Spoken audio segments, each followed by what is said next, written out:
All right, so we have tested a lot of different tents on BIKEPACKING.com and on this YouTube channel over the last handful of years. And well, yeah, there's always that one comment that we get after publishing a review, and it's, yeah, try setting that tent up in the rain. And I hear you. Actually, no, this new Durston X Dome 1 Plus is here for you. Let's dive into it.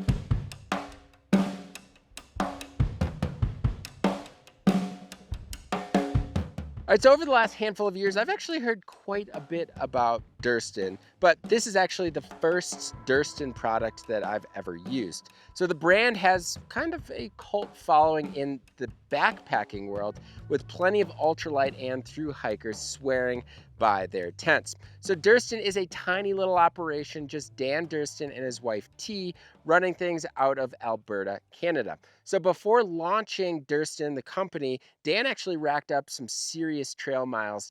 He through hiked the full 2,600 mile PCT back in 2014, and in 2017, he and T actually became the first to yo-yo Canada's Great Divide Trail. Dan also helped map out the high route extension of the Continental Divide slash Great Divide Trail through the Canadian Rockies, among plenty of other adventures. So all of that time on trail, it gave Dan a clear sense of what worked and, well, what didn't, which translated into tents built for real world use. Durston's breakout product was the X-Mid 1, which actually launched in 2018 and quickly became a favorite among backpackers and, well, bike packers. So that was followed by the X-Mid 2 and eventually the Pro Series using Dyneema composite fabric. So the current top tier model are the X Mid Pro 1 and the newly released X Mid Pro 2, which Miles and Emily also reviewed in the summer of 2013. And it earned glowing remarks by them, including a Gear of the Year nomination and eventually a win in the camping gear category. Now, this is their latest offering, a freestanding tent that offers what I like to call the inside out approach, where, yeah, the poles are installed externally. Of course, more on that soon. So before we get any further, I do want to take a quick moment to let you all know that this video is supported in part by Salsa Cycles. So Salsa just recently launched a full new lineup of full suspension mountain bikes designed for adventure by bike and built for the love of dirt. From the all-new Spearfish to two new Blackthorns, there's something here for almost any rider. So all of these new bikes feature Salsa's efficient split pivot suspension and split pivot plus design approach for adaptable travel. And Salsa's signature cargo capacity makes any of them a good candidate for bike packing. So for more on these new offerings, you can hit the card in the top right corner here, or also follow the link in the description below. All right, so the freestanding X Dome comes in both a 1 Plus and a two-person version, and I've actually been testing the 1 Plus, so that's what I'm going to be focusing on in this video. But do note that the two-person is quite similar, albeit slightly larger, with two doors and also two vestibules. So the 1 Plus comes with a footprint of 56.5 by 88 inches, or about 1.45 by 2.25 meters if you are on the metric system. So the tent uses a parallelogram shape similar to that of the X Mid tents, but the difference here is that the X Dome 1 Plus actually stretches out to fill the back vestibule here. So overall, this gives the tent a very livable area and width of 29 inches at the narrowest point, and then a generous 50 inches at the widest, which is usually where I put my head. More on that here in a moment, though. So for quick reference, if you feel like 29 inches is narrow, well, there are a lot of one-person tents that have 28-inch widths at the narrowest spot. All right, so the tent length is 85 inches. Here, if it's straight, or 90 inches if you want to sleep kind of corner to corner, sleeping diagonally. And the peak height here is 82 inches or 1.08 meters, but you can also pitch the tent with just the fly to shave some weight and, of course, gain even more headroom, 45 or 1.15 meters in total there.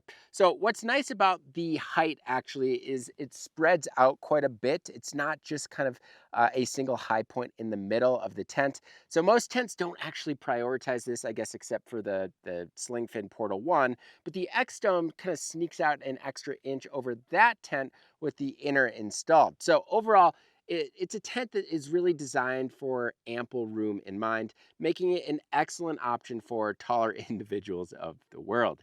So Durston managed this with their variable radius pole set. The poles basically curve the end walls steeper to kind of give you more usable volume inside.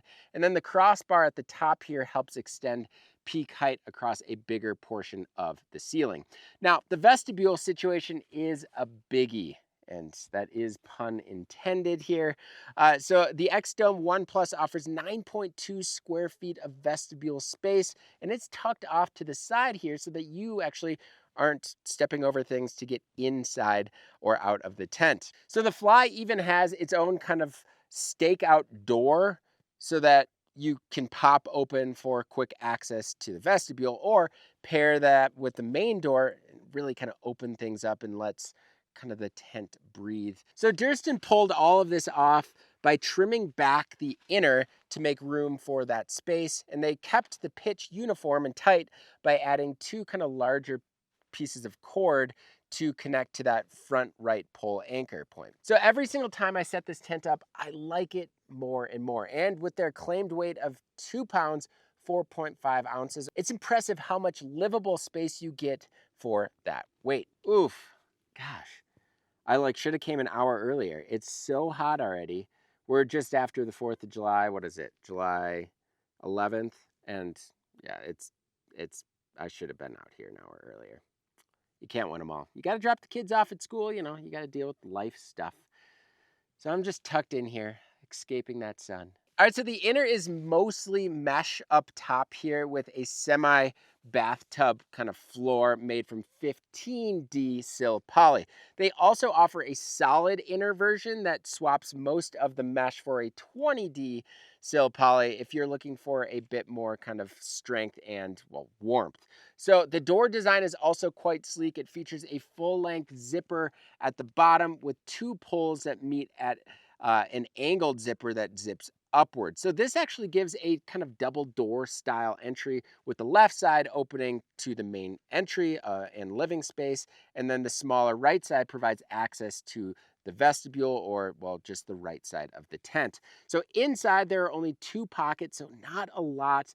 But with the extra space in the tent, I didn't find any shortage of spots to kind of put things. And I tend not to put too many heavy items inside pockets anyways, but some of you might want one up top for maybe a small lantern or something like that, and I guess I wouldn't mind that either. All right, so the Fly itself is made from a 15D high tenacity sil poly. So Durston says this is the lightest sil poly without compromising strength. So essentially, they say it's on par with most 20D sil polys. So there's always that debate about sil nylon and sil poly, but to be honest here, fabric tech is so good these days that it really is hard to tell unless you're absolutely beating on your gear for 100, 200 plus nights.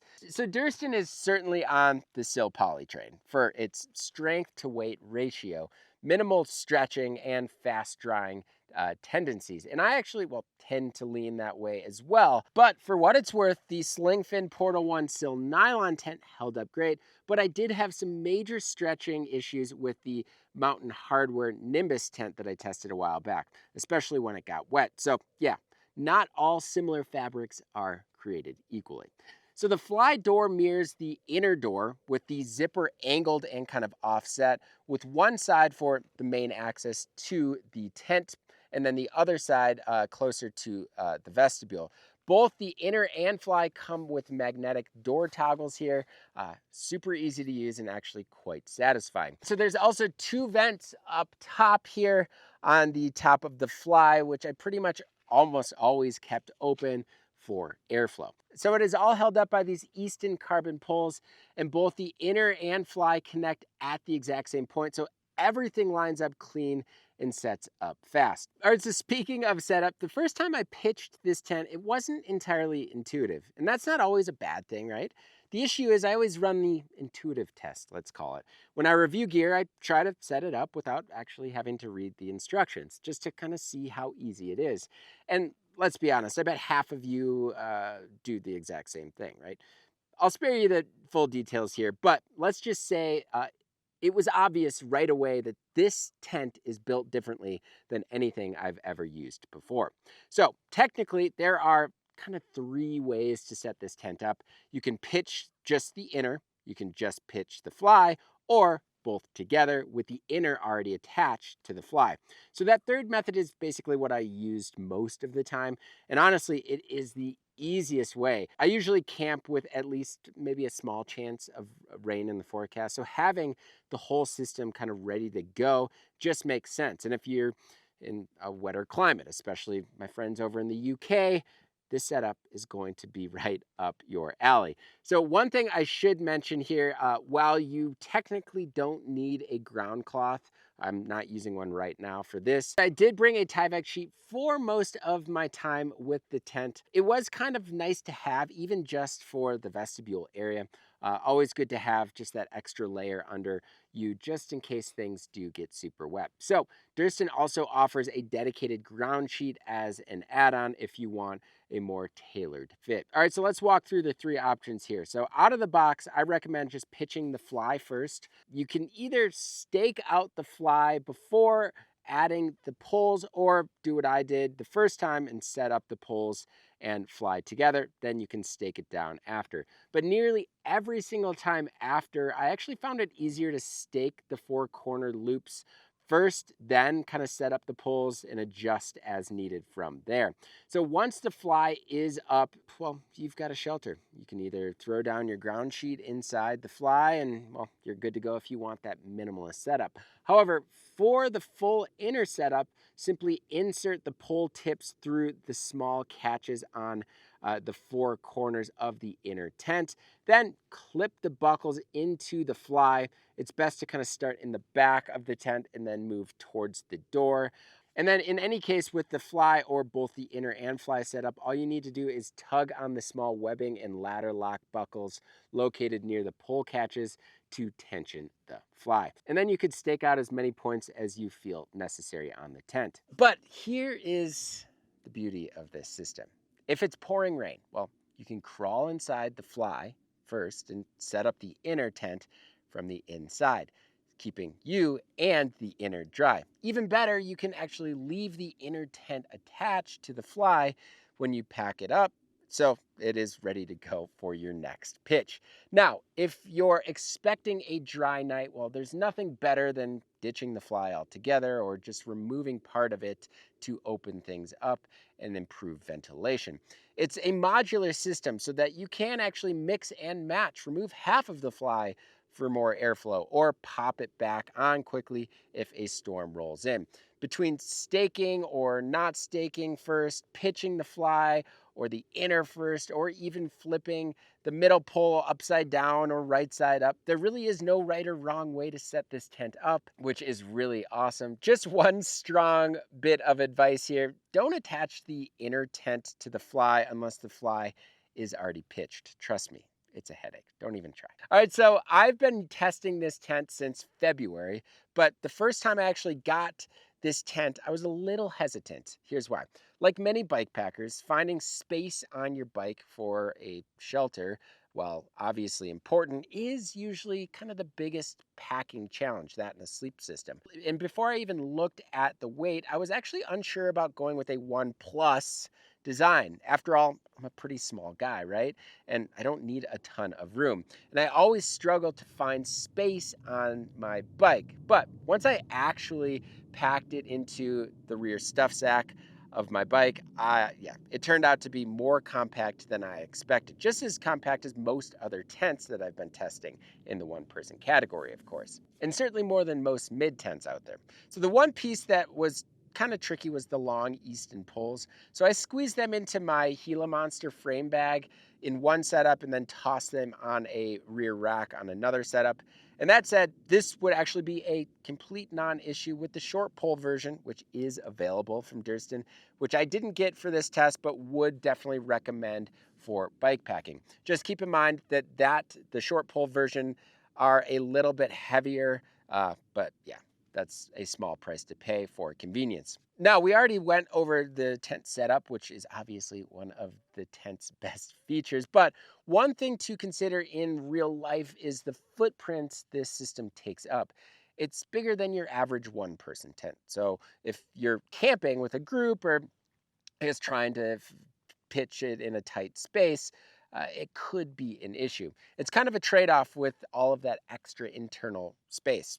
But I'd say it's the same thing you might run into with a two-person tent. All right, so I use this tent in all kinds of conditions. Arizona winters, which were quite chilly, rainy spring nights to early summer nights with downpours and hot, humid evenings. And I will say this, the tent loves the elements. I never actually had to set it up in a storm, but I came pretty darn close a few times. And knowing I could pitch the fly first just gave me, I guess, a little bit more peace of mind. Being able to keep the inner tent attached at all times just makes everything easier and much faster. So, over the course of a few hours of steady rain and a couple of short hailstorms and some decent wind events, the tent never once faltered. And while this big vestibule space, man, it gave me enough room to actually boil water in the rain, which came in clutch more than once. And if I just wanted to keep everything inside the tent and not out on my bike, well, I could easily put it in here while not getting my tent inner all dirty. Sure, I don't think I tested this tent in the absolute worst weather conditions out there, but between the pole design and the sill poly fly and the attention to detail in the construction, I never had any issues with water intrusion or the tent wetting out. So there is great separation between the fly and the inner, even without the big structural pole in the middle, which I actually was a little skeptical about at first. But even in, say, the wind and rain, and, the two layers rarely touched each other. And if they did, it was in spots that could easily be guyed out, usually the head or the foot or that backside of the tent. But overall, the fly does a great job of coverage and gets nice and close to the ground when tightened down. All right, so speaking of which, the tent has something like 12 guy out points. That's a lot and probably overkill for most trips. But if you are heading to Iceland or some other wildly windy place, having that multiple tie down option is not a bad idea. Personally, I only ever needed the standard stake positions, and getting in and out of the tent is super easy, especially when you unzip the fly all the way to the top. And once you're actually in here, man, yeah, it doesn't feel like a typical one person tent, especially kind of at the head here. And honestly, two people could easily fit in here if they didn't mind cuddling up, although the foot space is certainly a little tight and might be a challenge. So finally, I tested this product in pretty arid conditions. I mean, we're in a desert right now, although with plenty of rain, but the Western US is generally pretty arid. I was impressed, however, with the overall airflow. Like I said, the two vents stayed open nearly the entire test period. Paired with the sheer size of this tent, I actually think the moisture does a better job of kind of, I don't know, dissipating or simply escaping. And come in the morning with a little bit of wind and some sun, it would dry out in a heartbeat. All right, so let's go over weights here. I did weigh everything on my own scale after a handful of test months. The fly comes in at 408 grams, the inner 301 grams, the poles are 281 grams or 287 with the pull bag, and you have 8 stakes and the bag, which adds up to 102 grams. So the way I packed it basically was the fly and inner out of the provided stuff sack, and then the poles in and the stakes in their own little sacks. So my total came out to 198 grams or 2 pounds, 6.73 ounces. So not the lightest tent I've used, but not far off either. And honestly, I'd gladly trade an ounce or two for the extra space and comfort it offers. Just to throw out a few comparisons here, the Slingfin Portal 1 I recently tested came in at 2 pounds, 6.7 ounces, so basically the same. That tent has a lot of bells and whistles, extra mesh pockets and all that. So that's kind of what you get with that tent. The MSR Hubba 1 bike pack landed in at 2 pounds, 5.6 ounces, and the Mountain Hardware Nimbus comes in right around 2 pounds. So you're really only talking about a minimal difference for a tent that offers way more in terms of features. So the X-Dome 1 Plus is, well, best in class in overall interior space, best in class for headroom, incredibly storm-worthy, and has one of the most modular designs I've ever seen, all for a very minor weight penalty. And well, that's not the full story here. The price might be the real icing on the cake. So the X-Dome 1 Plus comes in at $379 USD, which is cheaper than any of those other tents that I just spoke about, and cheaper than most ultra-light one-person shelters, except I guess the Big Agnes Fly Creek, which, I don't know, it always seems like it's on sale right now. If you find it on the internet, it's on sale. So that is a little bit cheaper. It's worth mentioning that the solid inner and the short poles do cost a little extra, but even then you're looking at just over 400 USD for a well-built, highly functional tent that is made to last. While the tent is designed in Canada, they are built in China at the same factory that makes shelters for brands like Tarp Tent and Big Agnes and many others that have been highlighted on this channel and on BIKEPACKING.com. Yeah, this hands down is the most exciting tent that I've tested since, well, the Slingfin Portal 1. But what sets the X-Dome apart is that, yeah, it's completely redefining what one-person tents can be. From the massive vestibule space that houses all of my gear during a rainstorm, to the roomy interior and generous headroom, to the ability to pitch the fly first or run a mullet style setup with the inner up front and, well, the fly only in the back. Its modularity is truly something unique, and I don't use that word lightly. So when you combine that flexibility with the weight and the price, it honestly is hard to come up with a reason not to buy this tent. Sure, the larger footprint means it's going to be trickier to find a flat space to pitch, and the long poles could be a packing challenge, but obviously with the short pole set available, there's an easy fix there. Now, to be fair, the Portal 1 does have some really nice features of its own, like the backup zipper pull, more interior pockets, and next level attention to detail in the stitching. So if you are looking for, I'd say maybe something a little bit more compact and don't need the extra space, well, there are other one-person tents out there. But if I'm being honest here, the X-Dome 1 Plus, it just might be the most practical, lightweight bike packing, backpacking, sleep solution that I've ever tested. So the X-Dome 1 Plus, what do you all think? It's a pretty exciting tent. Let me know in the comment section below. As always, thank you all so much for watching. If you like what you saw in this video and want to see more like it, please hit that subscribe button and notification bell. And if you want to help support this YouTube channel, everything we're doing at BIKEPACKING.com, you can easily do so by joining the Bikepacking Collective. So the Collective offers a lot of really awesome perks, including the all-new Base Camp, which allows you to sell gear and ask questions. You've got industry discounts, monthly giveaways, and the twice yearly bikepacking journal. So to learn a little bit more about the Collective or just to join, you can click on the card in the top right corner here, or else follow the link in the description below. As always, thank you all so much for watching, and until next time, pedal further.